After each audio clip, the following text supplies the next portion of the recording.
안녕하십니까. 오늘 서울 캠퍼스 정가원에서 여러분들하고 함께 같이 참선 공부하고 정진할 수 있는 인연을 맺게 돼서 대단히 반갑습니다.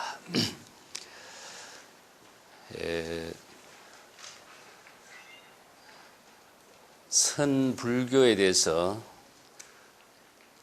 제 나름대로 평생 공부도 해보면서 또 정진도 하면서 출가해서 지금까지 생활한 지가 벌써 많은 세월이 흘렀습니다. 그래서 제가 항상 과제로 삼고 있었던 문제점은 무엇이냐 하면은 선이란 무엇인가 하는 문제와 선을 통해서 우리들 각자의 자신의 불법에 참된 지혜와 인격, 그리고 그것을 자기 자신의 자아 규명과 동시에 일체의 그 보살도 정신으로서 어떻게 회항할 수 있을 것인가 하는 문제를 과제로 삼고 공부를 하고 또 같이 후학들을 위해서 같이 정진을 하고 있습니다. 저는 선이란 무엇인가 하는 문제를 놓고 이야기할 때 항상 그 선의 근원적인 문제부터 한번 점검을 해보자 하고 있습니다. 그래서 이 근원적인 문제가 세계의 그 종교 내지 문화 어떤 역사에도 찾아볼 수 없는 점이 무엇이냐 하면은 인도 불교에서의 특성이 하나 명상을 하는 문화를 갖고 있다는 점입니다.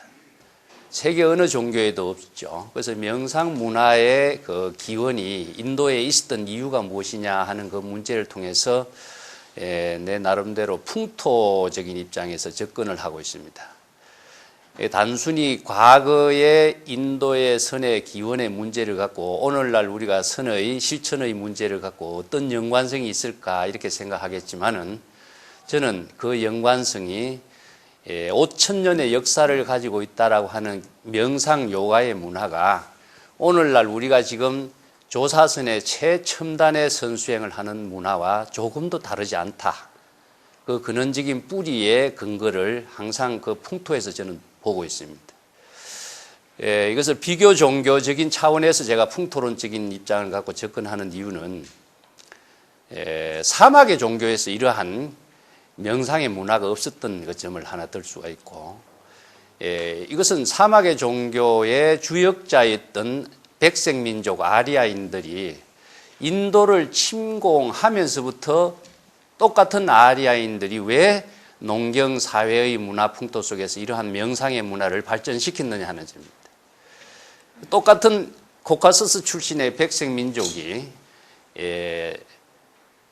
유럽 쪽이라든가 아니면은 사막 쪽에서는 명상의 문화를 발전 못 시켰는데 유독 인도에 와서만이 명상의 문화를 발전시켰고 또 우파니샤드 철학이라든가 또 위대한 불교의 사상도 이루어냈다라고 하는 점을 우리가 특색으로 볼 수가 있죠.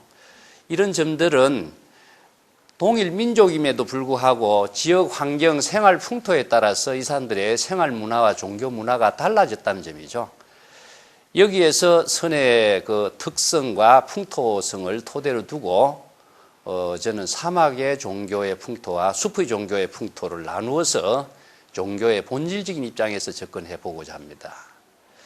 그래서 숲이라고 하는 환경 속에서의 이루어진 명상의 문화는 자립적인 사고인데 비해서 사막에서는 뭡니까? 홀로서는 살 수 없는 문화죠. 그렇기 때문에 하늘에 있는 신이라든가 이 사람들이 인간이 만들어낸 신의 절대 존재에 의존하면서 그리고 절대 존재의 신에 의한 계시를 받아서 인도하는 랍비라든가 목자의 안내를 통해서만이 사막에서 생명을 유지하면서 살 수 있는 그런 종교 문화가 집단적인 문화, 통솔적인 문화를 종교 문화를 만들어낸 데 비해서 숲의 종교라고 하는 것은 개인적으로 각자 자기 자신이 자력으로서의 자신의 모든 삶의 가치관을 만들어갈 수 있는 지혜를 체득하지 않으면 안 되는 그런 생활 환경의 풍토를 갖고 있습니다. 그러다 보니까 숲의 종교의 모든 그 사고는 우리가 부처님이 자등명하라 법등명하라 이 두 마디로서 유언을 남겨놓은 것처럼 각자 자기 자신이 모든 불법을 전개하고 인격을 전개하고 삶을 영위할 수 있는 주체자가 되어야 되는 것이고, 또 이러한 사바세계의 모든 삶을 살아가는 주체자임과 동시에 그 살아가는 방법에 있어서 불법의 올바른 방향과 지혜를 토대로 해서 법등명으로서 살 수 있는 길을 제시해 놓은 것이 불교의 가르침이죠. 사막 종교 같으면 랍비의 목자의 안내를 따라서 따라만 가면 되지만은 수포의 종교에서는 그것이 불가능한 환경이죠. 그러다 보니까 각자 자신을 의지로 해서 자기 자신이 똑같은 사고의 환경, 풍토 속에서 사바세계의 길과 깨달음의 길로서의 방향을 설정해 놓고 사바세계의 길로서는 끊임없이 윤회를, 고통을 초래하는 인연을 만드는 업장을 만들기 때문에 이런 사바세계의 중생의 삶을 벗어나서 깨달음의 지혜로운 삶의 길을 제시해 놓은 것이 불법의 가르침의 참된 방향이라고 할 수 있습니다. 그래서 이러한 자등명, 법등명의 구조가 지금 대승불교에 와서도 그대로 유지가 되었고, 자등명, 법등을 이룰 수 있는 방법적인 문제가 원시불교 내지 부파불교, 대승불교, 오늘날 이야기하는 선불교에서도 그 골격은 하나도 다름이 없습니다. 다만 다른 내용이 무엇이냐 하면은 방법상에 있어서 어떤 차원이 높은 지혜를 활용할 것이냐, 여기에 따라서 소승불교의 선정의 방법이 있었고 대승불교의 선정의 방법이 있었다. 그래서 불교는 역사와 시대에 따라서 끊임없이 변화되고 발전되면서 보다 더 차원이 높고 보다 더 자기 향상을 이룰 수 있는 가르침의 지혜와 인격을 구현할 수 있는 그 불법의 방향이 끊임없이 자기 향상을 통해서 이루어낼 수 있도록 제시된 것이 불교의 역사에서 우리가 역력하게 볼 수 있다는 점입니다. 그래서 제가 오늘 프린트 나눠드린 것 가운데에서 선의 풍토적인 입장을 갖고 장구하게 이야기하려면 또 시간이 많이 걸리니까 이것은 여러분들이 제가 쓴 다른 책을 좀 참조를 하시고 선의 역사적인 부분 입장을 갖고 간략하게 우리 점검해 보면서 선의 역사 속에서 오늘날 최고로 발전된 선사상의 입장을 저는 중국의 조사선의 입장에서 보고 있습니다. 그래서 저 나름대로의 불교의 역사관과 수행 체계를 정리해 볼 때에 대성불교에서 인도에서 이루어진 대성불교는 인도의 새로운 종교 개혁을 이루었다고 할 수 있고, 이러한 대성불교가 중국에 전래되면서 조사선의 불교가 불교의 전 종합적인 역사 내지 인도의 사상과 중국 사상까지 아우르는 새로운 독자적인 불교 사상과 선의 생활 종교를 이루어냈다라고 제 정리를 해보고 있습니다. 그런 시점에서 제가 오늘 선 입장을 중심으로 해서 한번 2페이지 쪽에 살펴보겠습니다. 불교의 선정설은 역사적인 입장으로서 다양하게 발전되었지만은 규봉종밀의 도서에서 선을 5가지로 분류를 하고 있습니다. 여기에 이제 외도선, 소승선, 범부선, 대성선 이렇게 나누는데, 외도선이라고 하는 것은 불교의 사상을 토대로 두지 않는 여러 가지 우판사트 철학이라든가 명상 수행의 입장을 가지고 독자적인 이루의 주장을 하고 있는 사람들을 불교에서는 외도라고 그러죠. 그래서 부처님 당시부터 62 외도의 여러 주장을 하는 사상가들이 많이 있었는데, 이 수피 종교의 특징이라고 하는 것은 절대적인 주장이라고 하는 것은 없다는 점입니다. 사막에서는 직선적인 사고에서 어느 한 방향으로 가야 되는 절대적인 그 신의 계시라고 하는 의미를 두고 그 길을 따라가야 되지만은 숲에서는 수없이 많은 길이 있다. 그 어떤 길을 선택하느냐 하는 것은 자기와 그 시절 인연에 부합해야 된다는 점이고, 그 수없이 많은 가르침이나 철학가들이나 종교가들이 있는 가운데서도 내가 왜 굳이 불교의 가르침을 선택해야 되느냐 하는 것은 불교가 최상의 가르침이라고 하는 점입니다. 그래서 최선의 가르침과 최상의 가르침의 기준이라고 하는 것을 가르침의 내용을 중심으로 해서 구체적으로는 자기의 위대한 인격을 실현하고, 인격을 실현할 수 있는 여러 가지 지혜를 뒷받침하고, 그 지혜를, 인격과 지혜를 통해서 자신의 보살도의 삶을 통해서 위대한 중생구제의 향으로서 함께 할 수 있는 그 모든 가르침이 완벽하게 이루어진 그 가르침을 토대로 해서 불교가 다른 어떤 가르침보다도 최상의 가르침이다라고 이렇게 우리가 주장을 하고 있는 것이죠. 이것은 마치 뭐와 같으냐면은 소성불교, 대성불교 내지 또 금강경에서 이야기하는 최상승의 불교라고 하는 것처럼 또 중국에서도 상선약수라고 노자에서 이야기하는 것처럼 최상의 가르침이라고 하는 것은 궁극적으로 자기 향상을 이룰 수 있는 좋은 인연을 맺어준과 동시에 그 좋은 지혜를 통해서 자기의 위대한 삶이 함께 실현될 수 있는 가르침이기 때문에 우리가 보다 더 좋은 차원이 높고 보다 더 업그레이드 될 수 있고 보다 더 좋은 삶으로 회항할 수 있는 가르침의 길을 선택하는 것은 지극히 당연한 일이기 때문입니다.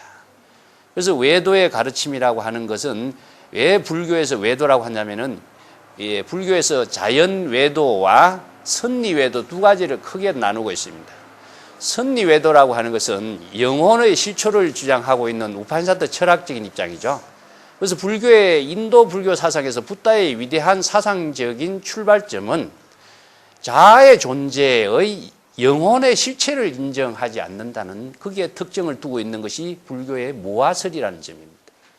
그래서 윤회의 주체로서 주장되어 왔던 우판사트의 아트만적인 사고, 영혼인적인 사고를 불교에서는 그 영혼의 실체라고 하는 것을 해탈함으로 해서 일체의 근거가 되는 영혼의 존재라고 하는 것은 없다. 그래서 모든 것은 인연법에 이루어진 것이기 때문에 영혼의 존재를 인정할 수가 없는 차원에서 완전한 해탈을 이룰 수 있는 가르침이 제시된과 동시에 외도설의 주장을 타파하고 불법의 인연법을 토대로 한 불법의 가르침이 지혜를 이룰 수 있는 가르침, 깨달음, 완전한 깨달음을 이룰 수 있는 가르침으로의 방향을 제시했다는 점에 불교의 위대한 출발점이라고 할 수 있습니다. 뭐 소승선의 대성선적인 입장도 우리가 대장경 15권, 16권을 보면은 부파불교 시대의 여러 가지 선정에 대한 수행 방법을 기록한 경전들이 많습니다. 이렇게 불교 경전이 8만 4천 법문이라고 하는 것이 수없이 많은 대장경의 법문이 있는데 이 많은 대장경의 법문이 전부 다 부처님의 설법으로 되어 있고 또 불법의 가르침을 토대로 되고 있습니다만은 왜 이 많은 경전 가운데 우리는 요의경에 의거하지 불요의경에 내지 미요의경에 의거하지 마라 이런 주장을 하게 됐는가? 대지도론이라든가 열반경이라든가 대성이장 같은 데서 한결같이 주장하고 있는 것이 출가인들이 의지해야 될 4가지 기준을 설정하고 있습니다. 그것은 무엇이냐 하면은 법에 의거하지 사람에 의거하지 말라는 점이고 불법의 가르침을 토대로 해서 불법을 체득한 사람을 우리가 부처나 보살이라고 하고 불법의 가르침을 펼치는 사람을 불법을 통해서 중생을 구제하는 그 인격으로 우리가 부처나 보살이라고 이야기하는 것이지 법을 토대로 하지 않고 불교를 이야기한다라고 하는 것은 불가능하죠. 그래서 법에 의거하라는 것은 그 법이라도 어떤 법이냐 하면은 요의경의 법에 의거해라. 완전한 불법의 근본 정신과 사상을 실천할 수 있는 경전의 가르침에 의거하라. 그것이 그러면은 경전이 수없이 많은 경전인데 왜 불교의 경은 무엇이냐 하면은 경전의 가르침이 부분적인 주장으로서 이루어진 경전이 많습니다. 뭐 좌선 삼매경 같으면 좌선을 중심으로 한다든가 아니면은 약사경이라든가 그것은 보살이 중생의 병을 치료하는 입장이라든가 아니면 지장경이라든가 이런 점찰경이라든가 법망경이라든가 이런 경전들 계율 중심이라든가 유식 중심이나 계율 중심이나 모든 부분으로 주장된 경전의 내용의 가르침이 무척 많습니다. 이런 가르침을 종합하고 있는 것이 대성경전에 와서는 화엄경, 반야경, 법화경이라든가 이런 열반경 같은 일체의 모든 경전의 가르침을 부분적인 가르침을 종합하고 또 원력과 해양으로서 완전한 불법을 실천할 수 있는 정신을 종합적으로 정리한 가르침이 무엇이냐. 이것을 우리가 요의경이라고 이야기하는데 이러한 요의경 가운데서 우리가 대표적으로 손꼽을 수 있는 경전은 법화경이나 반야경이나 화환경이나 열반경 같은 경전입니다.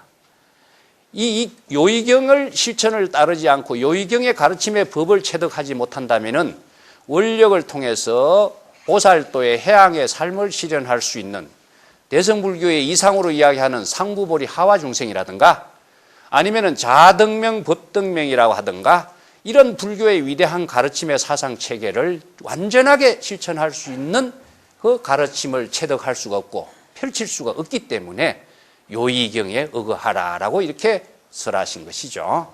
그 다음에 세 번째는 불법의 근본 정신을 깨달아서 불법을 자신의 지혜로서 실천하고 중생에게 모든 법을 바르게 가르칠 수 있는 능력을 구족하기 위해서는 불법의 근본 대의를 체득해야 되는 것이지 경전의 어느 문자에 의존하여서는 안 된다.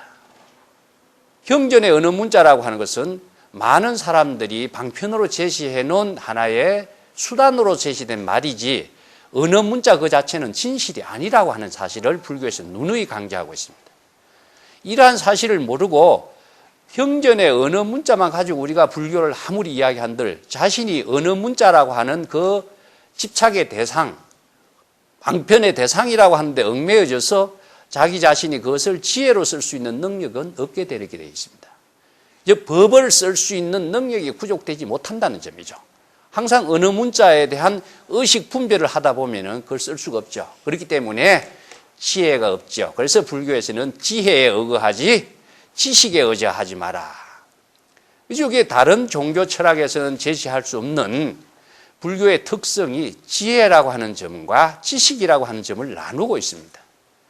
지식은 사량 분별을 하거나 어느 문자에 방편적인 생각을 갖고 있다든가 내가 무엇을 하겠다라고 해야 되겠다는 의식을 갖고 있으면 이것은 중생의 의식, 사량 분별의 사고에서 벗어나지 못하기 때문에 그 지혜를 쓸 수 있는 능력은 없게 되어 있습니다. 그래서 경전을 읽고 배우는 것은 지식이죠. 지식이라고 하는 그 방편을 지식을 통해서 배우고 익히는 것. 우리가 세계의 모든 정보를 배우고 익히는 것은 지식입니다. 지식을 가지고 있는 한 지혜로서 쓸 수 있는 능력이 만들어지지 않기 때문에 참선 수행은 여기에서 큰 의미가 있는 것이죠. 경전의 가르침에 참된 지식으로 배운 불법의 가르침을 자기가 불법의 근본 정신을 통해서 깊이 사유하고 참선을 통해서 그 불법의 근본 지혜를 체득하는 것을 우리가 참선 공부라고 이야기합니다.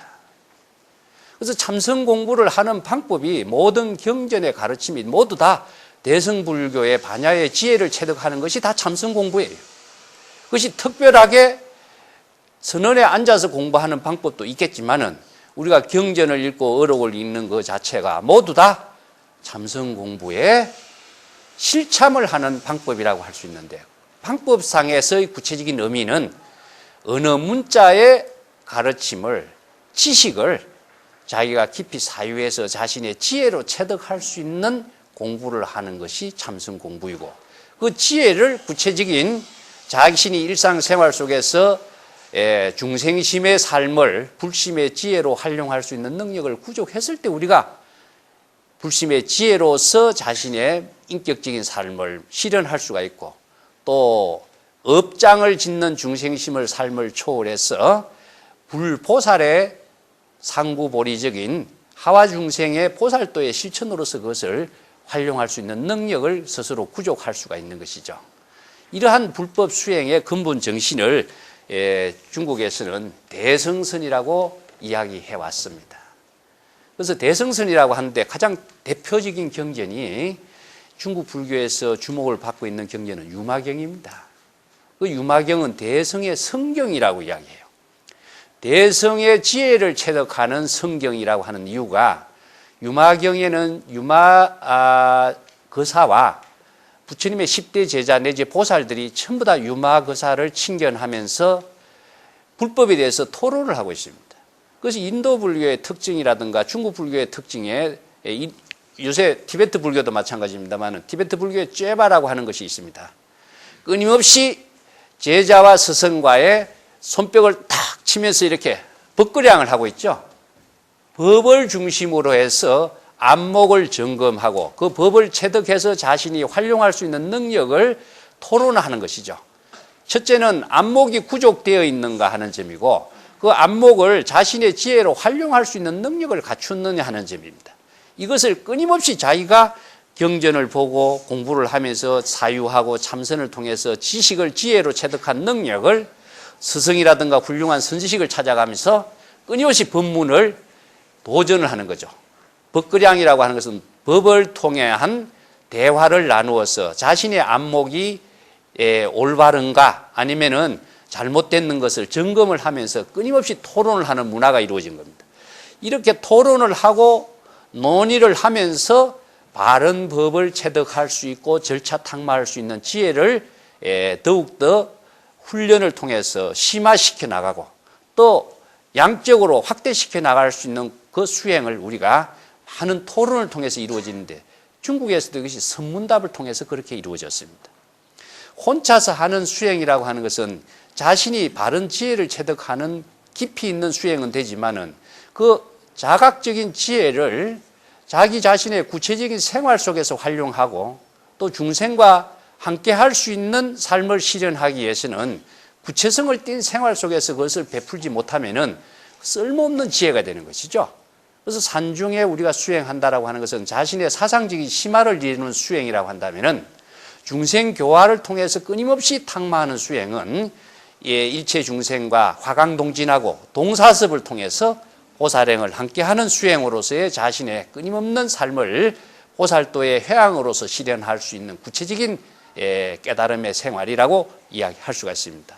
이러한 선의 세계를 대성선에서는 유마경에서 잘 실현하고 있는데, 붓다의 제자들이 유마거사에게 다가와서 소성적인 사고의 선정을 닦은 입장이 대성선적인 공의 반야의 지혜를 체득하는 선의 입장에서 모두 다 그 자신의 지혜가 유마의 지혜에 미치지 못함을 당하게 되죠. 거기에서 대표적인 경진이 사리푸트라가 나무 밑에서 자선하고 있을 때 유마가 다가가서 이야기합니다. 자선을 그렇게 해서 되겠느냐? 조용한 곳을 찾아서 선정을 하는 것은 시끄러운 곳을 피하는 것이요. 우리가 다른 이야기를 한다면은 중국의 조사선에서 이 문제를 육조 해능이 악을 멀리하고 선을 추구하지 말라. 선과 악을 모두 함께 사량 분별하지 말라는. 이것은 소성성적인 사고는 아직까지 완전한 대승의 지혜를 발휘할 수 있는 능력이 붓다의 제자와 유마거사의 대화를 통해서 구체적으로 드러나고 있습니다. 세계의 어느 종교이든지 간에 악을 멀리하고 선을 추구하라고 하는 종교의 가르침은 있어도 악과 선을 모두 한꺼번에 사량하지 말라는 가르침을 펼친 것은 대성불교 사상밖에 없습니다. 그래서 저는 세계의 모든 종교가 세속적인 가치관의 기준을 둔 종교라고 한다면 불교는 출세간적인 가치관의 지혜를 체득하는 종교는 불교밖에 없다라고 이야기합니다.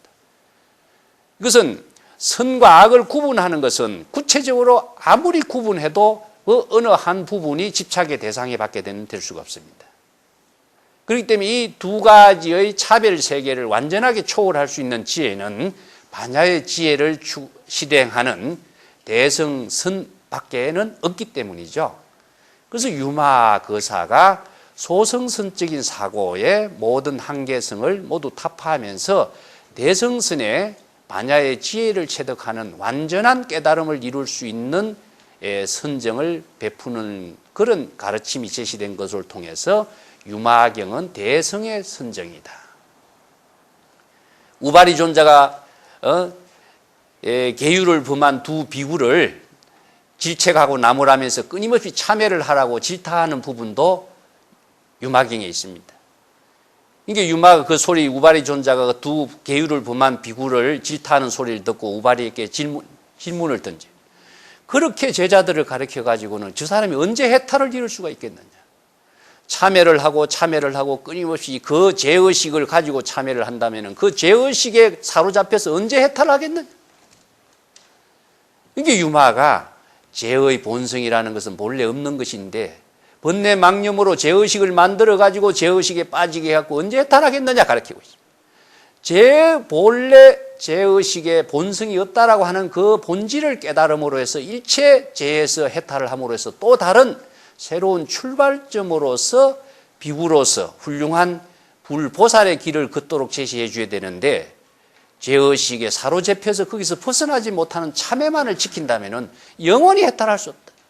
이것이 소승선적인 사고의 한계와 대승선의 깨달음의 완전한 해탈을 이룰 수 있는 참선의 수행체계의 본질이라고 할 수 있습니다. 이와 같은 대승선이 인도에서 중국으로 건너오면서 많은 변화를 가지고 있습니다. 이것이 중국에서 이루어진 남종선이라든가 최상승선이라고 하는 입장인데요.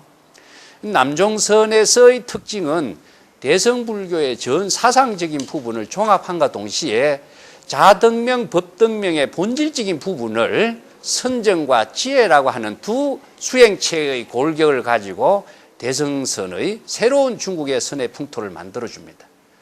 저는 이제 조사선 쪽에 연구도 하고 공부를 하면서 나름대로 정리한 부분이 무엇이냐 하면은, 중국의 남종선이 이렇게 인도에서 발전할 수 없었던 새로운 선사상을 펼칠 수 있었다는 점은 인도의 논리적인 불교와 중국인들의 전통적인 현실 긍정 사상, 도의 문화의 사상을 하나로 종합해서 이 중국과 인도라고 하는 두 지역의 국민이 가지고 있는 독창적인 문화를 선이라고 하는 하나의 실천 체계로서 종합하면서 이루어낸 문화이기 때문에 중국에서 이루어진 조사선의 사상 체계는 세계 어느 종교에서도 볼 수 없는 그 차원이 높은 독창성의 선 문화를 이루었다라고 이렇게 결론을 부고 있습니다. 그 대표적인 것을 우리가 몇 가지 정리해 보면요. 반야경이 중국에 전래되면서부터 중국인들은 인도의 모든 논리적으로 체계 있게 정리된 불교의 가르침을 이해하기가 무척 힘이 들었어요.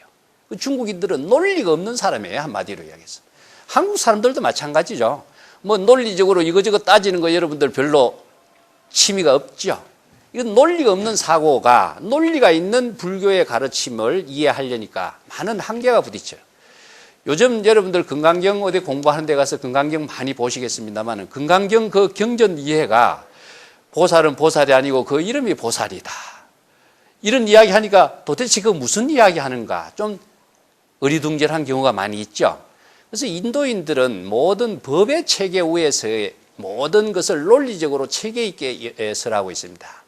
그러다 보니까 중국인들이 그걸 이해하는데 조금 어려움이 있어서 중국의 여러 천재들은 반야경을 가지고 중국인들이 이해할 수 있는 반야 사상의 체계의 논문, 책을 쓴 것이 조론이라든가 대성현론이라든가 삼론 철학이라든가 이런 경전을 만들고, 법화경도 마찬가지입니다. 법화경도 중국의 선태지라든가 한 사람들 법화 철학을 새롭게 정립하고, 한경 그 방대한 법계의 깨달음의 세계, 비로자나불의 법신불의 세계의 그 깨달음의 세계를 우리가 얼마나 이해하기 어렵습니까? 저도 한경을 처음 봤을 적에, 한경 처음 시작하면은 이것이 전부 다 이 법계는 칠보로 장엄되고 꽃으로 아름답게 장엄된 이런 세계라고 이야기하는데, 우리의 눈에서 볼 적에는 칠보로 장엄되고 꽃으로 장엄된 세계가 여러분 보이지 않죠? 유마경에서 불가사의 해탈 법문을 이야기할 때도 그렇습니다. 무량수경 정토경전에서도 정토의 세계가 칠보로 장엄되었다고 이렇게 이야기하지만, 그것을 우리가 쉽게 접근하기는 이해가 되지 않는 부분이죠. 그래서 왜 경전에서는 이렇게 사바세계와 법계의 세계가 이렇게 나누어서 다양하게 주장됐는가, 이런 여러 가지 문제점을 중국인들 나름대로의 불교의 전체의 사상, 경전의 내용과 경전의 형식과 경전의 특성을 나름대로 정리 있게 체계 있게 공부를 해가지고 중국인들 나름대로 이걸 정리하기 시작한 것이 교판 사상인데, 이 교판 사상을 정리를 하면서 중국 철학적인 사고가 가미가 되기 시작합니다.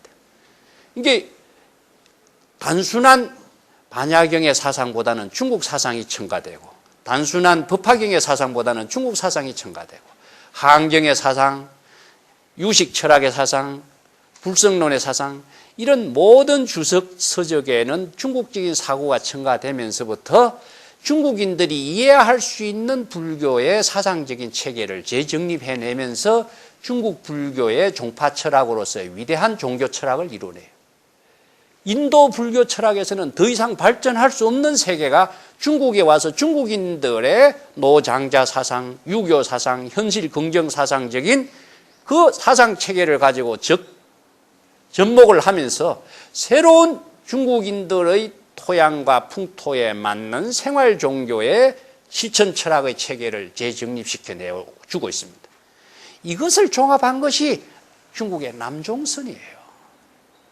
그래서 남종선은 이러한 교학 불교 철학은 몇몇 사람 천재들만이 이해할 수 있는 차원이 높은 철학이기 때문에 구체적으로 이 차원 높은 철학을 일반인들이 생활 종교로서 전향할 수 있는 토대를 새롭게 마련해야 되겠다 해서 그 운동을 펼친 것이 남종선 육조 해능으로 비롯되는 남종선의 운동이라고 할 수 있습니다.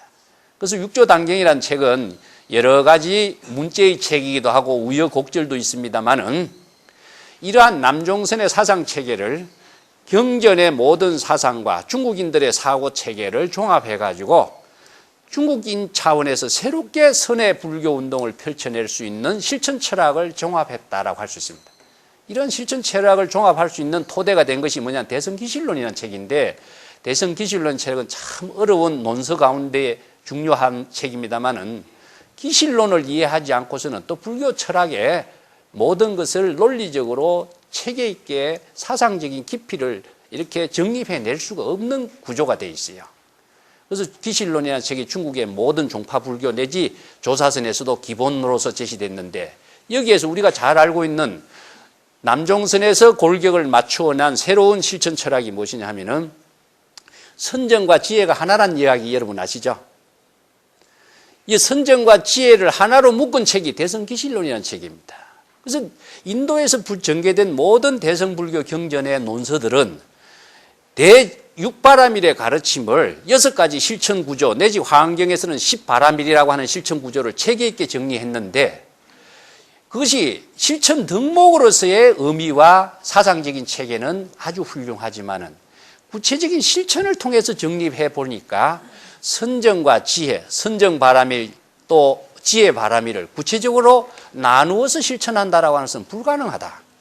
그래서 대성기실론에서는 이것을 사마타와 이파사나 지관이라고 하는 것을 하나로 묶었습니다. 그래서 지관 쌍수의 토대를 두고 갖고 천태의 철학의 실천 철학을 재정립시켰는데, 이것을 더욱더 구체화시켜서 제시한 것이 선정과 지혜를 하나로 실천할 수 있는 남종선의 정해일치의 사상이 나와요. 자, 그래서 이것을 다른 말로 한다면은 나는 불심의 지혜작용이라고 합니다. 우리가 여러분들 내 지금 이야기를 여러분들이 귀로 듣고 있죠? 귀로 듣고 있는 그 모습이 무엇이냐? 여러분들 듣는 그 마음의 주체자와 들어서 내 말을 이해하는 것은 불심의 지혜작용이다. 그래서 임재가 이 말을 뭐라고 했냐면은 지금 내 앞에서 나의 법문을 듣고 있는 그대가 바로 조사와 부처와 조금도 다름없다 이야기예요. 여러분들 각자 자기의 본래 심으로 내 소리를 듣지 않으면 내 소리가 들리지 않지요. 이게 무엇이냐? 선정인 것이고, 내 소리를 이해하는 것이 무엇이냐? 지혜인 겁니다. 이 때문에 선정과 지혜는 동시에 작용하는 것이지 따로 작용할 수가 없는 것입니다. 우리가 참선을 하면서 어떤 문제를 깊이 사유한다고 했을 적에 번뇌망념을 일으켜갖고 한 문제를 사유할 수가 없죠. 그래서 우리의 자기의 본래심으로 어떤 문제를 깊이 참고하는 것 자체가 바로 선정과 지혜가 하나로서 작용하는 불심의 지혜작용으로 참선하는 수행체계가 선정과 지혜가 일체화된 정해일치의 법문의 체계를 새롭게 남종선에서 제시했다. 그것이 이제 남종선의 최상승의 법문으로서 전통적인 중국 불교에서 교학체계로서 완성된 모든 사상체계를 골격을 종합해갖고 선정의 실천체계로 정립해 줬습니다. 이걸 최상승의 법문이라고 그래요. 그런데 이 최상승의 법문 위에 또 한 차원이 높은 업그레이드된 조사선의 사상운동이 이루어졌으니, 이것은 누가 마조 도일 계통의 인물, 석두 희청 계통의 인물이 지방을 중심으로 이루어낸 조사선 운동이 일어납니다. 여기서 남종선이라고 하는 운동은 사실 육조 해능은 지방에서 활동을 했지만은 육조 해능의 이야기의 모습은 거의 우리가 역사적인 사실로 증명할 수 있는 근거 자료는 찾아보기 어렵습니다. 그래서 육조 당경이라든가 신의 어록이라든가 이런 모든 자료가 남종선의 사상적인 골격을 두고 있는데, 이 골격의 모든 운동이 규봉 종밀로부터 종합된 것처럼 낙양장안이라든가 중앙 중심으로 해서 권위주의적인 사고의 토대 위에서 이루어지다 보니까 경전이라든가 논서의 모든 권위를 살려가지고 질서 있게 체계 있게 만들어 놨어요. 근데 마조라든가 석두희천 같은 인물은 지방의 사람입니다. 지방에서 새로운 그 농경 문화의 그 풍토 속에서 생활 그 자체를 중시하는 종교 문화가 새롭게 전개되면서 조사선이 일어났는데, 조사선의 특징을 제가 몇 가지로 특징과 함께 조사선의 본질적인 부분을 정리를 해본 것이 3페이지에 있습니다. 조사선에서는 첫 번째로는 그 역사관을 재정립했다 하는 점입니다. 지금까지 천태라든가 다른 모든 종파 불교에서는요, 부처님의 정법이 개성되었느냐 개성되지 않느냐 하는 문제를 갖고 논의가 일어났었어요. 그래서 부법장 2년 전이라든가 아니면은 마하지관 같은 천태종 계통에서 의용하고 있는 자료에는 부처님의 정법이 24조 사자비구의 시대까지 와서 맥이 끊어졌다. 말세의 시대에서 부처님의 정법이 개성되지 않으니까 이 말세가 일어나서 중국인들에게 삼계교라고 하는 신행선사가 말세에는 정법이 없는 시대이기 때문에, 부처님의 가르침만 남아있는 시대이기 때문에 이런 시대에는 부처님의 가르침을 포사행으로 펼치는 운동이 필요하다 해서 그런 운동을 펼친, 복지운동을 펼친 그런 하나의 역사적인 사례도 있습니다만은, 이러한 24조 사자비구에까지 전성됐다라고 하는 주장을 선 불교에서는 이것은 잘못됐다. 사자비구가 미라굴 왕의 처형을 당하기 전에 불법을 전성시켜서 그 법이 달마에게 내지 중국으로 와서 육조 해능에까지 전성됐다라고 하는 역사적인 사실을 재정립한 붓다의 정법의 안장이 조사를 통해서 이심전심으로 전래됐다라고 하는 역사관을 재정립한 것이 중국 조사선에서의 새로운 보림전이라는 책이 만들어집니다.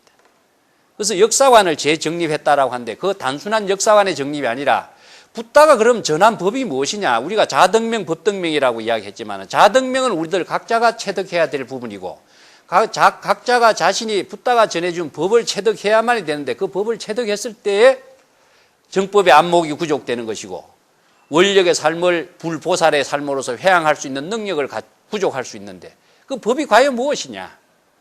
이 법의 내용이 경전을 통해서 수없이 많이 설해놨지만은 법의 본질이 무엇인가를 선에서 제시해주고 있는 것은 정법안장이라는 이 한마디입니다. 그래서 정법의 안목을 구족한 것은 아까도 내가 이야기한 것처럼 불법의 대의를 체득해야만이 정법의 안목이 구족되고, 불법의 대의를 활용할 수 있는 능력이 반야의 지혜인 것인데, 정법의 안목을 체득하지 못하면은 붓다의 법을 우리가 상승했다, 개성했다 이야기할 수가 없다. 그래서 선성들이 정법의 안목을 체득하기 위해서 수행했고, 그 법을 통해서 모든 중생에게 바른 법을 가르치고 중생의 마음의 병을 진단하고 처방하고 바른 깨달음을 실현할 수 있는 불법을 열어 보여서 계시해 주는 것이 바로 법화경에서 이야기하는 계시 오입이라고 하는 일대사 인연입니다. 그래서 선성들이 정법을 깨달아서 불법을 열어 보여서 중생들이 불법을 깨닫도록 해주는 것을 바로 구제라고 이야기하고 중생구제라고 이야기합니다. 중생구제의 본질이 선에서 제시하는 일대사 인연이고, 생사대사의 일인과 동시에 불법을 중생구제의 회양으로 실행할 수 있는 것을 일대사 인연이라고 이야기해요. 그러면 법을 활용할 수 있는 지혜를 갖추지 못한 사람은 그 일대사 인연을 실행할 수가 없게 되겠죠. 그래서 선성들이 스승과 제자 간에 이 불법을 전성하는 데 최선의 힘을 경주하고 있습니다.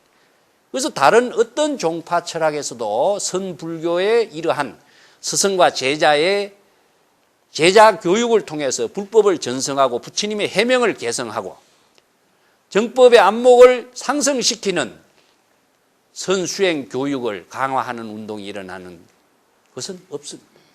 그래서 중국에서 선언이라고 하는 것이 수행교단이 만들어진 이유가 이 정법의 안목을 개성하는 수행자를 양성하는 교육을 철저하게 하기 위해서 선언이라고 하는 교육 도량을 만들어낸 거죠. 그 두 번째가 무엇이냐 하면은 선언의 독립이라든가 하는가 청규의 제정입니다. 이 제자 교육이라든가 불법을 깨달아서 불법을 펼칠 수 있는 이 시대의 붓다로서의 역할을 할 수 있는 인재가 부처님의 해명을 이은 사람이고 정법의 안목을 펼치는 사람인데, 이런 인재를 양성하기 위해서는 어떻게 되느냐? 선언을 독립하지 않고서는 불가능하다. 그래서 선언을 독립하기 위해서 유런에서부터 독립을 합니다. 그 중국의 모든 처음에 종교의 교단은 유런 중심의 교단이었습니다. 그 도안선사가 사시자선 육시행도라고 하는 하루에 6번 법당에 올라가서 근행을 하고 참회를 하고 계율에 맞추어서 자자와 포사를 하는 이러한 수행 교단이 법당 유런 중심의 교단이었고, 그런데 여기에서는 이런 수행을 하다가는 정법의 안목을 체득하고 불법을 바르게 전할 수 있는 안목을 갖춘 수행자 양성이라는 것은 어렵지 않느냐. 불교의 본질이 계율이라든가 경전의 가르침에 따라서 하는 의사 종교와 의식의 종교라가 불교의 본질이라고 할 수 있겠느냐. 부처님의 정법을 깨달아서 법을 펴고 중생을 교화하는 것이 불교의 정법이고 자등명 법등명을 이루는 길인데, 날마다 이렇게 의식에만 사로잡힌 수행 생활이라고 한다면 언제 우리가 보살도의 삶을 실현하고 자아 완성을 이루고 중생 구제의 삶을 해양할 수 있겠느냐. 여기에 대한 비판적인 자각이 일어나면서부터 계율 도량에서 과감하게 독립을 하는 그 운동이 일어나요. 여기에서 선언의 독립이 일어났는데 이건 종교개혁입니다. 어떤 종교개혁이 있느냐? 계율관에 대한 사고의 정립이 바뀌기 시작해요. 그래서 대성과 소성의 계율의 모든 사상을 입에는 하지 않지만 그 얽매이지는 않는다. 이 계율에 얽매이다 보니까 자신들의 깨달음의 생활을 할 수가 없죠. 첫째는 무엇이냐? 농경 생활의 풍토 속에서 인도에서 이루어진 계율의 조목이 중국에 와서는 글식을 할 수가 없게 돼 있죠. 그러다 보니까로 먹을 음식이라든가 여러 가지 장원이라든가 농경지를 마련한다든가 가축을 기른다든가 농사에 지을 수 있는 모든 시설물을 갖춰야 되는데, 이것을 갖추고 하다 보면 나무를 잘라야 되고 땅을 파야 되고 자급자족의 경제생활을 하려다 보면은 땅을 개간해야 되는데, 비구성은 땅을 파도 안 되고 나무를 자르도 안 된다라고 하는 계율 조막을 갖고 있는 한 자급자족의 농경의 생활 문화를, 수행 생활의 경제 생활을 영위할 수가 없게 되겠죠. 그러다 보니까 그런 문제의 구애를 받지 말자. 더욱더 건설적인 차원을 해서 계율의 사상을 우리가 실천하자. 여기에서 계율 조목의 구애를 받지 않고 농사를 직접 지으면서 땅을 개간하고 자급자족의 경제생활까지 만드는 수행교단을 만들어냈습니다. 두 번째의 특징은 무엇이냐 하면은, 그래서 이러한 농경생활의 문화를 정착시키기 위해서 노동법을 의무적으로 시행하는 보청법을 만들어요. 선언의 모든 대중은 한 사람도 빠짐없이 병든 사람을 제외하고는 농사에 참여해야 된다. 농사에 참여하지 않으면 이 선언 생활을 함께 이끌어갈 수가 없다. 그래서 여러분 잘 아시는 것처럼 백장이 하루 일하지 않으면 하루 먹지 않는다 이야기가 그래서 나온 겁니다. 선지식이 주지가 자진해서 솔선수범해서 그 일을 실천했기 때문에 그 수행교단이 함께 자급자족할 수 있는 경제생활까지 이끌어가는 교단으로 만들어졌다. 두 번째는 주지의 역할입니다. 주지는 무엇이냐 하면은, 금강경을 보시면 여러분 사구계를 수지 독송해서 남을리에서 설법하면은 많은 공덕이 있다라고 이야기했죠. 그래서 칠보로서 보시를 하는 것보다 공덕이 있다. 그래서 불교에서는 재물을 가지고 베푸는 것을 보시라고 하고, 경전의 가르침을 가지고 불법을 남에게 설해서 불법을 깨달아서 지혜와 인격을 실현할 수 있는 인연을 심어주는 것을 공덕이라고 합니다. 공덕은 지혜를 실행할 수 있고 자등명, 법등명을 이룰 수 있고 부처와 보살이 될 수 있는 인연을 심어주는 역할이고, 보시라고 하는 것은 물건을 나누어지는 거예요. 물건을 나누어주는 것은 한계가 있지만은 공덕을 나누는 것은 한계가 없죠. 그래서 이 지혜의 씀이라고 하는 것은 무진장한 보배와 같이 끊임없고 한량이 없겠다. 그래서 이 공덕이 무량하다라고 이야기하는 것인데, 이 주지가 금강경의 삭구계를 수지한다라고 하는 것은 그냥 애우는 것이 아닙니다. 삭구계라고 해서 네 구절만 이야기하는 것도 아니고, 불법의 모든 가르침의 지혜를 자기의 지혜로서 마음대로 법등명을 이뤄서 쓸 수 있는 능력을 구족했을 때에 최소한 네 구절 정도의 최소한의 가르침을 통해서 법을 설해서 불법을 깨닫도록 해주는 인연을 맺어준다면 이런 의미로서 삭구계를 이야기하는 거예요. 그래서 이 수지라고 하는 것은 완전히 자기 자신이 법을 쓸 수 있는 능력을 갖춘 것을 수지라고 그러고, 우리가 사찰에 주지라고 한다면 뭡니까? 법을 지니고서 쓸 수 있는 능력을 갖춘 사람을 주지라고 그러고, 행지라고 한다면 그 법을 가지고 지혜와 인격을 나누어 줄 수 있는 덕행을 베푸는 사람을 행지라고 그래요. 그래서 주지는 무엇이냐? 법을 완전히 체득하고 정법의 안목을 구족해서 중생의 모든 신병을 진단할 수 있는 능력이 구족되었기 때문에 많은 수행자를 모아놓고 바른 법을 설하고 바른 법을 깨닫도록 제시하고 일대사 인연을 펼칠 수 있는 그 역할을 하는 사람이 주지다. 근데 이 특징이 무엇이냐면은, 우리가 이 부처님을 모시던 곳이 불전이라고 그럽니다, 원래는. 근데 선언에서는 불전을 모시지 않고 법당만을 모셨다. 불전은 무엇이냐? 부처님을 모신 것이지만은 법당은 부처님을 모시지 않고 주지가 설법하는 곳만 만들었다 이겁니다. 그래서 살아있는 주지가 불보살의 역할을 대신하고 있는 수행 도량으로서의 과감한 혁신을 만들어냈습니다. 그것은 무엇이냐? 임재가 이야기하는 것처럼 부처를 만나면 부처를 죽이고 보살을 만나면 보살을 죽이고 부처나 보살이나 조사라고 하는 자신의 의식 속에서 만들어낸 권위를 모두 다 탕진시켜버리자. 떨쳐버리자. 이 의식 속에 남아있는 권위를 갖고 있는 한 자기 자신이 부처나 보살로서의 지혜를 실행할 수가 없기 때문입니다. 이러한 모든 수행 생활의 기초의 골격을 법당을 중심으로 해서 법을 논의하고 불법을 깨닫고 정법의 안목을 구족할 수 있는 수행교단의 토론장을 만들어 놨다. 그래서 정기적으로 설법을 하고 법문을 통해서 법거량을 하고 진리를 탐구하고 불법을 체득할 수 있는 그런 인연을, 그 철저한 1:1의 교육이 이루어진 것이 선언의 스승과 제자의 사자 구법 교육으로 이루어진 것이 법당이 됩니다. 여기에서 중국 선불교의 또 하나의 독창성이 뭐냐면은 어록이 이루어집니다. 주지가 1일, 5일, 10일, 15, 20, 25일 매일 5일 상당 시중 법문에는 정기설법을 했습니다. 정기설법을 하고 수시로 법습하는 것을 소참이라고 하고, 이거 정기설법을 대참이라고 하고, 저녁으로 수시로 설법하는 것을 만참이라고 하고, 한장 참이라고 하는 것을, 여러분 참선, 참이란 말을 쓰는 이유는 자신의 불심을 깨닫고 지혜를 참고하는 공부를 참이라고 이야기합니다. 그래서 참선하면은 자등명, 법등명을 이루는 수행을 참선이란 한마디로 중국 사람은 엮어냈습니다.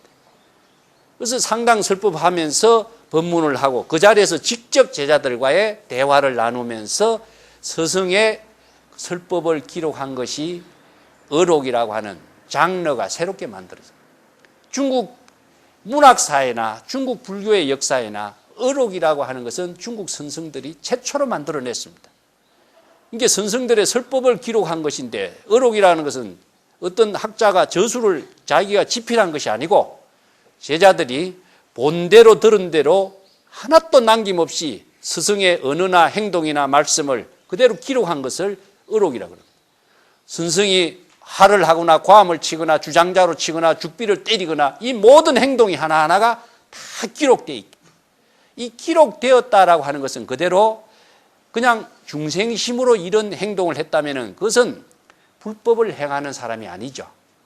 그래서 이 모든 선성들의 언행은 불심의 지혜작용으로서 이루어진 언행이기 때문에 이 선성들의 모든 법문이 다 성스러운 불법의 가르침이다. 그래서 성전의 의미를 갖고 있는 어록의 특징도 있지만은 한편으로는 이 선성들의 설법의 언어가 지방 사투리를 통해서 이루어졌습니다.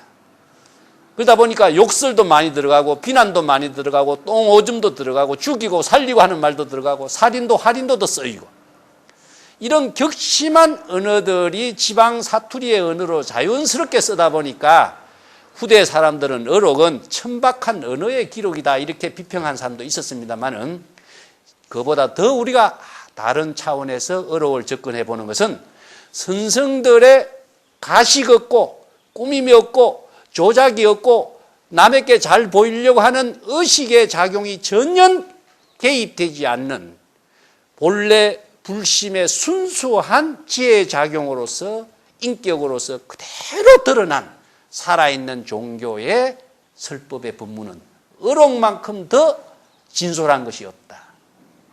그래서 어록이라고 하는 것이 선불교의 백미로서 경전보다도 더 중요시하고 있는 것이 어록의 특징입니다. 제가 그러면 경전과 어록의 차이점이 무엇인가 간단하게 말씀드리겠습니다. 경전이라고 하는 것은 부처님의 입을 통해서 부처님의 권위와 인도에서 전래된 산스크리트 언어를 중국인들이 역경사들이 번역해서 기록한 것을 경전이라고 보통 이야기합니다. 그러다 보니까 경전은 인도 불교의 한계성에서 벗어나지 못한다. 그런데 어록이라고 하는 것은 제가 아까도 이야기했지만 중국 불교인들이 중국의 노장자 사상과 유교의 현실 긍정 사상의 모든 사상과 문화까지 포용되어 있어 인도 불교에서 발전할 수 없는 한계의 세계까지도 더 발전시켜서 중국인들의 생활 종교를 펼쳤기 때문에 경전과 어록의 차이점이라는 것은 자명한 겁니다. 그래서 경전의 사상을 위배한 것이냐? 그렇지는 않습니다. 모든 경전의 사상을 우리가 반야의 사상이라든가 불성 사상이라든가 이런 대성불교의 특징적인 화엄 법화 사상까지도 모든 것을 어록에서는 압축되어 있다. 그것을 다른 말로 줄인다면 선정과 지혜요. 또 다른 말로 줄인다면 자등명이요 법등명이요. 이렇게 압축시켜서 이것을 자신의 지혜로서 무무진하게 펼쳐낼 수 있는 능력을 구체적인 사례를 통해서 그 불법을 펼칠 수 있도록 하는 것이 어록의 특징인 것이지 이것은 중국인들만이 만들어낼 수 있는 새로운 종교 문화라고 할 수 있습니다. 그래서 인도 불교의 한계성을 수용과 변용을 통해서 중국인들의 생활 종교로서 새로운 전개를 펼쳐낸 그 진수, 최정점에 이룬 종교 문화의 서적을 저는 어록이라고 합니다. 그 선성들은 경전을 주석을 하지 않았습니다. 경전의 주석이라든가 이런 부차적인 것 갖고 법을 설하지 않았어요. 자기가 체득한 법을 가지고 자기의 언어를 가지고 자기의 독창적인 논리를 가지고 법을 설했습니다. 그래서 중국의 선어록에서는 인도 불교나 중국의 노장자에서 볼 수 없는 언어들이 무궁무진하게 전개되고 있습니다. 새로운 언어 그 자체가 중국 선성들의 독창적인 창조적인 언어예요. 그래서 우리가 선이라고 하는 것은 창조라고 하는 말과 항상 같이 따라다니는데 이것은 독자성인 자신의 불심의 지혜로 전개됐기 때문에 남의 의용과 의존에 의지하지 않기 때문에 남의 말과 경전의 말을 의지하지 않기 때문에 아까 말에 의지하지 말고 뜻에 의지하란 말 자체를 구체적인 자신의 지혜로 실행했기 때문에 자신의 모든 삶이 다 독창적인 삶으로 전개됐다는 데 큰 의미를 두고 있습니다. 그리고 또 어록이 만들어지면서 중국 불교에 큰 변화가 하나 일어난 것이 무엇이냐 하면은 위경이 만들어지지 않았다. 위경이라고 하는 것이 중국 불교에서 하나의 특징인데 이거 위경이 왜 만들어지냐 하면요. 인도에서 경전을 다 전래되고 번역하고 중국인들이 다 공부를 해보니까 중국인들의 입장에서 바라고 있는 시대적인 요청의 종교의 사상체계가 보이지 않게 되어 있습니다. 이게 뭐냐 하면은 충효 사상이 안 보여. 인도에는 중국인들만큼 충효 사상이 없습니다. 그런데 중국인들은 상강오륜이라든가 인륜 도덕의 모든 가치, 유교의 유교라고 하는 것은 인륜 도덕의 교육의 가르침의 교지, 종교의 교가 아닙니다. 이 모든 현실 긍정의 모든 삶의 가치가 충효 사상의 토대를 두고 있는데 이 충효 사상을 뒷받침해주는 경전이 안 보이니까 중국인들로부터 비난을 받기 시작해요. 그래서 오랑캐 종교는 역시 다르지 않느냐. 부모를 버리고 출가하고 부모로부터 물려받은 머리를 깎고 부모로 봉양할 수 있는 농사도 짓지 않고 부모를 잘 모실 수 있는 옷도 짜지 않고 있지 않느냐. 여기에 대한 비판의 문제가 중국 불교인들이 참기 어려운 문제가 됐죠. 그래서 이 문제를 중국인들의 불교도 이런 사상을 다 구족하고 있다 해서 만들어진 경전이 무엇이냐. 부모은중경, 지장경, 보살점찰경 이런 우람분경 같은 경전이 만들어지기 시작합니다. 그뿐만이 아니라 선불교가 발전하면서부터 인도 불교의 삼매를 중심으로 했던 선정 사상이 다 번역되고 공부하고 실천되었지만은 중국인들의 사상 체계가 첨가된 남종선의 사상의 입장에서 볼 적에 이 한계가 드러나요. 그래서 이 선 사상의 배경을 뒷받침해 줄 수 있는 경전이 안 보여. 그래서 만든 것이 무엇이냐? 순응경, 언각경 같은 조사선의 사상 체계를 뒷받침해 줄 수 있는 위경을 또 만들어냈습니다.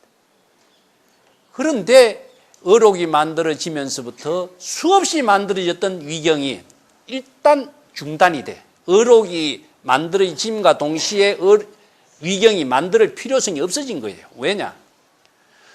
어록이라고 하는 것은 인간이 하는 말을 인간이 믿고 인간이 그 법을 따르고 인간이 그 가르침을 실행하는 신뢰도가 있으면 그것으로서 어록의 역할이 충분히 됐는데 옛날에는 부처님의 말씀만이 사람들이 믿고 따랐어요. 그래서 자기가 그 책을 위경이라고 하는 경전을 순응경이나 언각경을 만들어 놓고도 자기가 이 경을 만들었다고 이야기 안 하고 부처님이 만드는 것처럼 이야기했어요. 그래서 부처님의 입을 빌리고 부처님이라고 하는 권위를 빌리고 부처님의 경전이라고 하는 형식을 빌리고 이렇게 해서 만들어진 것이 권위주의적인 부산물이 어록인데 이제 그런 어록이 나오니까 그런 권위나 부처님이라고 하는 권위나 경전의 권위를 빌릴 필요가 없어졌죠. 여기에서 권위주의적인 시대의 탈피가 이루어지는 새로운 인간 신뢰의 시대의 종교로서의 전환을 만들어낸 것이 조사선 불교의 특징이 되는 겁니다. 이러한 조사선 불교가 구체적으로는 어떠한 사상 체계를 갖고 있느냐? 반야 사상과 불성 사상을 토대로 하고 있습니다. 그런데 그 반야 사상과 불성 사상만이 갖고 있다면은 조사선 불교가 형성되지 않았으리라. 그러면은 이러한 조사선 불교가 구체적인 생활 속에서 일상성의 종교로서 평상심이 도다, 무심이 도다 이렇게 주장을 했고 또 운문의 설법으로 여러분 잘 알고 있는 것처럼 날마다 좋은 날 이런 이야기를 하시죠. 그러면 날마다 좋은 날이 되도록 한다는 것은 구체적인 현실 생활 속에서 불법의 지혜로 깨달음의 삶을 실현할 수 있는 능력을 갖추었을 때 날마다 좋은 날이 되는데 반야사상, 불성사상, 자등명, 법등명의 가르침이 구체적인 일상생활 속에서 작용할 수 있게 하기 위해서는 중국인들의 사상체계가 첨가되지 않고서는 이 사상체계가 불가능했어요. 그것이 무엇이냐? 언어에 대한 변화를 만들어줬다. 예를 들어서 여러분 우리도 지금 마찬가지입니다만은 반야신경에서 이야기하고 있는 오온이라든가 12처, 18개라든가 색적시공, 공적시색 여러분 자신 있게 잘 알지 못하죠. 저도 그 문제에 대해서 많은 시간을 걸려서 공부를 했습니다. 벌써 불성이다, 열애장이라든가 진여자성이라든가 부처나 보살이라든가 법신이나 보신이나 이런 언어가 이해가 안 돼요. 그런 이해가 되지 않는 언어를 가지고 우리가 부처나 보살로서 어떻게 구체적인 지혜를 쓸 수 있는 능력이 갖추어지겠습니까? 그래서 중국인들은 이 언어를 변화를 자신들의 생활 언어로 바꿔버려요. 자, 부처나 열애나 인도에서 이야기하고 있는 이상적인 인격의 언어를 쓰지 않고 조사라는 한마디를 씁니다. 그래서 조불과 조사나 부처가 뭐가 다름이 있느냐? 임재의 설법에서 누누이 강조하고 있는 것이 뭐냐? 부처나 보살이라고 하는 말 쓸 필요 없어. 그냥 살아있는 나이가 많은 노비구라고 하는 조사.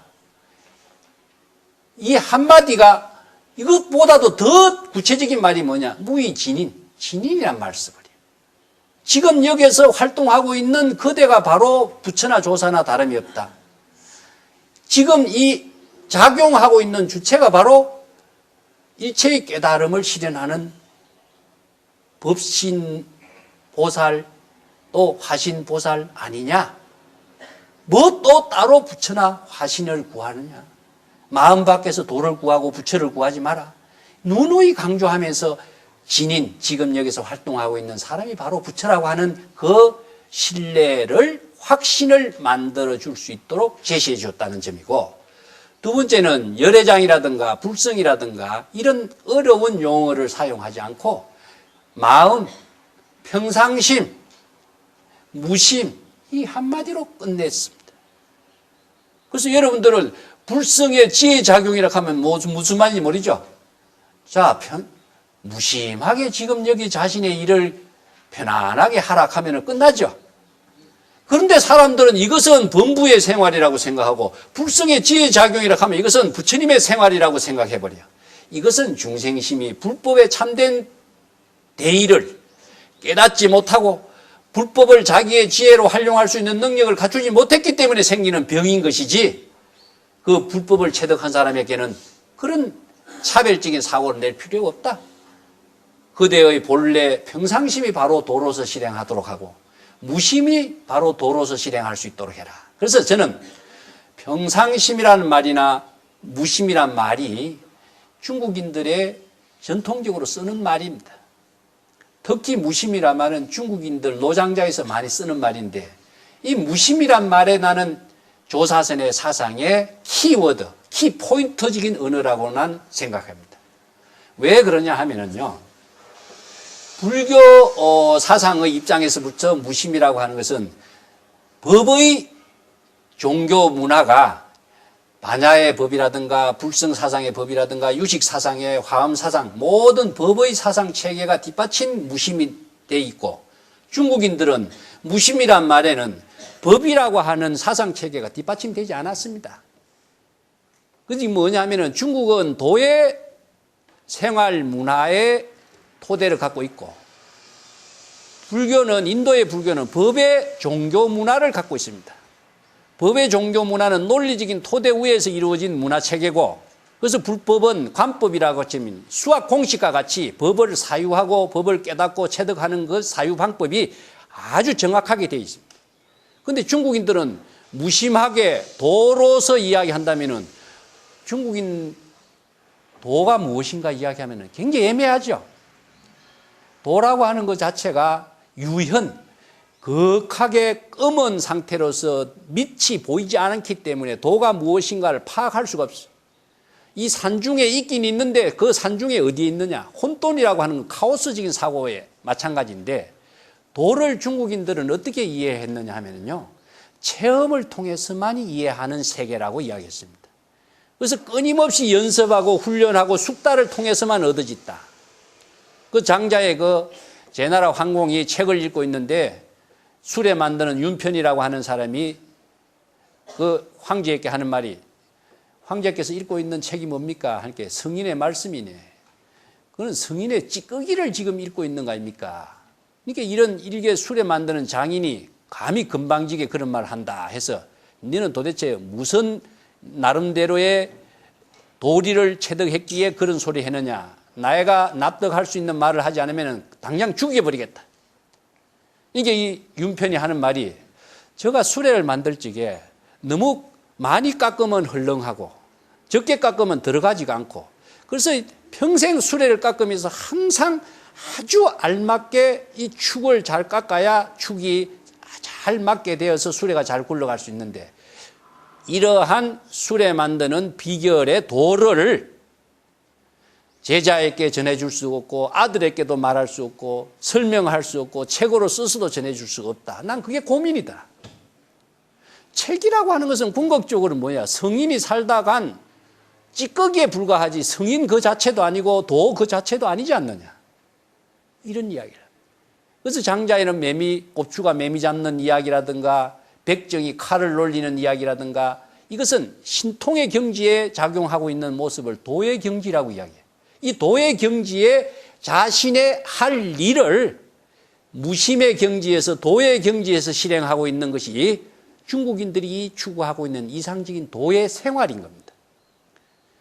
그런데 이 도의 생활을 무심하게 작용하도록 하는 것이 의식적인 작용이 없는 그 구조는 불교와 근사한데 이 무심의 작용에 본질적인 토대를 둔 것이 뭐냐? 불교에서의 법의 문화다.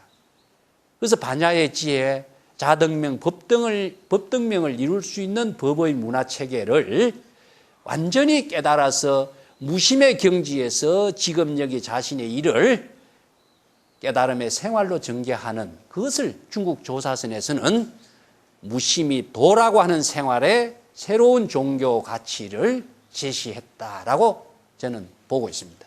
이 때문에 평상심이 도다. 그래서 육조 해능이 도라고 하는 것은 궁극적으로 무엇이냐? 도에 대한 정의를 새롭게 나와요. 마음으로 깨달음의 지혜 작용을 펼치는 것이 도다. 그래서 불법의 지혜를 깨달음의 작용으로 펼쳐내는 것을 도라고 하지 그냥 멍청하게 무심하게 펼치는 것이 도가 아니다. 그래서 무기공이라든가 이런 것을 불교에서는 배척하고 있습니다. 그래서 이 도의 생활을 날마다 좋은 날로 만들어 갈 수 있는 생활의 종교가 바로 조사선이기 때문에 그 생활의 종교 그 자체가 그냥 우리가 날마다 좋은 날로 살아갈 수 있을까요? 날마다 좋은 날로 살아갈 수 있는 것은 지혜가 있어야 돼요. 그래서 한 마음의 작용이 중생심으로 작용하는 것은 업을 짓는 행위지만은 한 마음의 작용이 불심의 지혜로 작용했을 때는 도를 행하는 깨달음의 생활을 펼치는 것이다. 그 깨달음의 법을 펼칠 수 있는 그 방향의 법을 우리가 실행할 수 있는 능력을 갖추는 것을 우리가 참선 수행이라고 하고 그것을 깨달음의 생활로 전개하는 것이 날마다 좋은 날의 도의 생활의 작용이 우리가 조사선의 정신이라고 이야기할 수 있습니다. 자, 여러 가지 이야기를 더 하고 싶지만은 오늘 시간도 있고 이것으로 마치고 다음 기회에 또 여러분들과 함께 할 수 있는 인연이 되기를 바라겠습니다. 감사합니다.